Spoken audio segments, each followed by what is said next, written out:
पाकिस्तान सरकार द्वारा पाकिस्तान के कब्जे वाले कश्मीर पीओके में बुनियादी जरूरतों पर सब्सिडी की कटौती का विरोध कर रहे प्रदर्शनकारियों ने सुरक्षा बलों के 25 सैनिकों को बंधक बना लिया है। तो कहीं ना कहीं देखा जा रहा है कि पाकिस्तानी सरकार जो पीओके वाला हिस्सा है उस सेक्टर में देखा जाए तो बुनियादी जरूरतों पर जो सब्सिडी थी उसमें कटौती कर ली।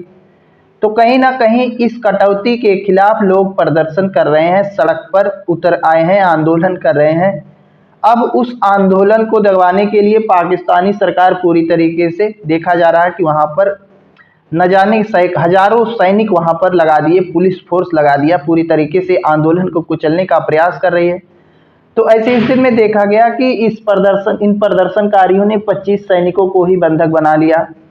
अब इन जवानों को प्रदर्शनकारी अपनी सुरक्षा में मानव ढाल की तरह इस्तेमाल कर रहे हैं। अब देखा जा रहा है कि ये जो 25 जवान हैं इन्हें आगे खड़ा कर दिया गया है। आंदोलनकारियों ने इन्हें अपने आगे खड़ा कर दिया है कि कहीं कोई गोली ना चला दे, क्योंकि अगर कोई गोली चलाएगा तो पाकिस्तानी सैनिक ही मारे जाएंगे। तो कहीं ना कहीं इन्हें अब प्रदर्शनकारी अपने सुरक्षा में इस्तेमाल कर रहे हैं, अपने आगे आगे इन्हें लेके चल रहे हैं कि कहीं से कोई गोलीबारी करे तो सबसे पहले इनके जवान ही मरे, तो जवान खुद मारेंगे नहीं इसके संदर्भ में, और हम लोग भी सुरक्षित बच जाएंगे। पीओके में फैली इस हिंसा में अब तक 10 लोगों की मौत, 100 से ज़्यादा लोग घायल हो चुके हैं। इन आंदोलनकारियों का नेतृत्व करने वाले शौकत नवाज मीर ने कहा, हमारी मुहिम 70 साल से इनकार किए गए मौलिक अधिकारों के लिए है, या तो हक दो वरना लोगों का गुस्सा झेलो। उन्होंने मारे गए लोगों के परिवारों के लिए मुआवजा और सरकारी नौकरी की भी मांग की है। तो कहीं ना कहीं देखा जाए कि आंदोलन का जो नेतृत्व कर रहे हैं शौकत नवाज मीर, इन्होंने कहा कि हम किसी संगठन के खिलाफ, किसी सरकार के खिलाफ नहीं है, बल्कि हम 70 साल से जो हमें मौलिक अधिकार नहीं दिए गए हैं, हम उन अधिकारों की मांग कर रहे हैं। या तो हमारा हक दे दो या फिर इस प्रकार का गुस्सा आप झेलो, इस प्रकार का हिंसात्मक आंदोलन झेलो, लोगों का प्रदर्शन झेलो। अब आपको जो मंजूर है आप वो कर सकते हैं।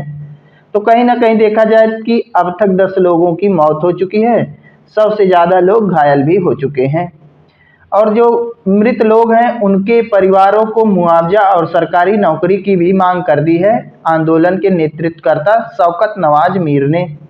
और बाकी जहां तक रही बात पाकिस्तान की, तो ये वही पाकिस्तान है जो अभी कहता है कि हमें बाकी कश्मीर भी चाहिए।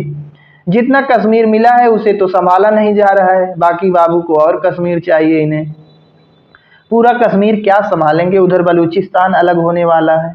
खबर तो ऐसी ही कि बलूचिस्तान भी जल्द से जल्द पाकिस्तान के हाथ से निकलने वाला है। बलूचिस्तान चला गया तो पाकिस्तान के पास कुछ बचा ही नहीं, छोटा सा वही पिजड़ा बचेगा। आंदोलनकारी ने सरकार के सामने 38 मांग रखी है, जैसे पाकिस्तान में बसे कश्मीरी शरणार्थियों के लिए बनी 12 विधानसभा सीटें खत्म की जाएं, बिजली परियोजना में लोकल लोगों के फायदे को ध्यान में रखा जाए। अब जहां से बिजली बनकर जा रही है वहां के लोगों को ध्यान में नहीं दिया जा रहा है, और बाकी दूर दूर जाकर बिजली की सप्लाई की जा रही। अब स्थानीय लोग जहां से बिजली बन रही उनका भी थोड़ा ध्यान रख लिया जाए, क्योंकि जब परियोजना का निर्माण हो रहा था तो कहीं ना कहीं स्थानीय लोगों की ही जमीन जायदाद का प्रयोग किया गया था।